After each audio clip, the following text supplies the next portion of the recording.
Vous êtes sur le point de vous installer en Chine, mais avez-vous pensé à votre intégration au sein de votre entreprise ? Pour vous aider à la réussir, cette émission vous propose de décrypter la culture chinoise, ses caractéristiques et ses spécificités. Tout d'abord, commençons par appréhender les 3 principales philosophies de vie qui règnent au sein de la société chinoise.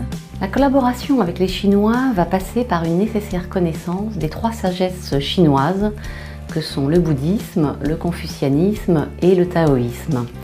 Et donc la première chose à faire en travaillant avec les Chinois est de s'intégrer de ces 3 sagesses. Le bouddhisme pour comprendre une orientation au temps qui est cyclique, une façon de voir les choses dans un espace-temps différent de celui de l'espace-temps occidental.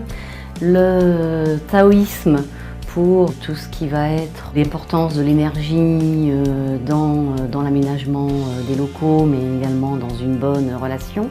Et puis le confucianisme qui aura une incidence sur toute l'organisation sociale en Chine.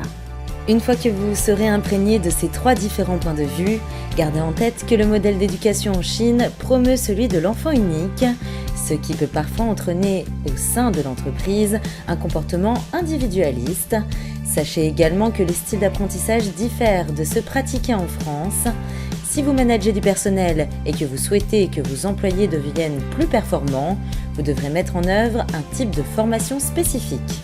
L'autre difficulté à laquelle les entreprises françaises sont confrontées, c'est très souvent sur le transfert de savoir-faire, le transfert d'expertise.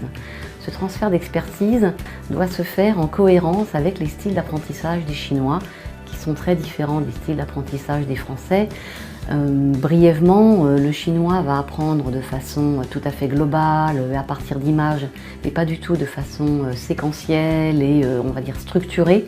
Il n'apprendra pas non plus par un système de démonstration.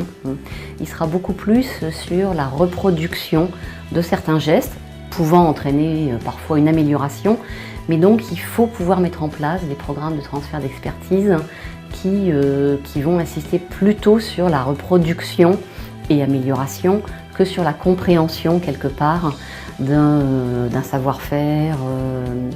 Donc ça, c'est une problématique. Lorsque vous échangez avec les Chinois, gardez à l'esprit la notion de face. Elle est fondamentale et régira tous vos codes de communication. Restez donc vigilant dans votre manière de vous adresser à vos collaborateurs et évitez surtout d'être trop directif. Lorsqu'on socialise avec des Chinois, lorsqu'on communique avec eux, il y a un impair à ne pas commettre, c'est lui faire perdre la face et perdre la face soi-même. La notion de face est extrêmement importante, on peut l'aborder sous différents aspects, mais c'est vraiment le point crucial dans la relation avec les Chinois. Donc ne pas lui faire perdre la face, c'est ne pas avoir une réponse trop directe avec lui, c'est quelque chose qu'on dit régulièrement, mais c'est ne pas avoir un non trop frontal. Alors donc la conséquence pour les Français, c'est vraiment d'adapter leur style de communication, d'être sur un style de communication indirect, pourquoi pas utilisant des métaphores, c'est réussir à faire passer les messages sans que la personne ne se sente atteinte dans son moi social quelque part. Enfin, pour faciliter votre intégration dès votre arrivée, mettez vos préjugés de côté et concentrez-vous sur le choix de vos interlocuteurs sans vous précipiter.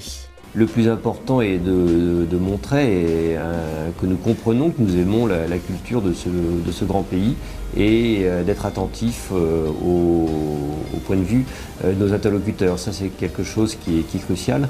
Je dirais que la deuxième chose, c'est aussi de prendre le temps de bâtir la confiance. On dit souvent en Chine, d'abord on crée l'amitié et ensuite on fait des affaires.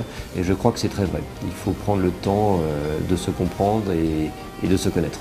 Si vous managez du personnel, vous devrez rester à l'écoute, accompagner les Chinois en adaptant le style de communication locale, nouer des liens personnels forts avec les collaborateurs que vous souhaitez fidéliser vous permettra aussi de gagner leur confiance. Prenez donc le temps de vous familiariser avec la culture asiatique et votre intégration en Chine se fera facilement.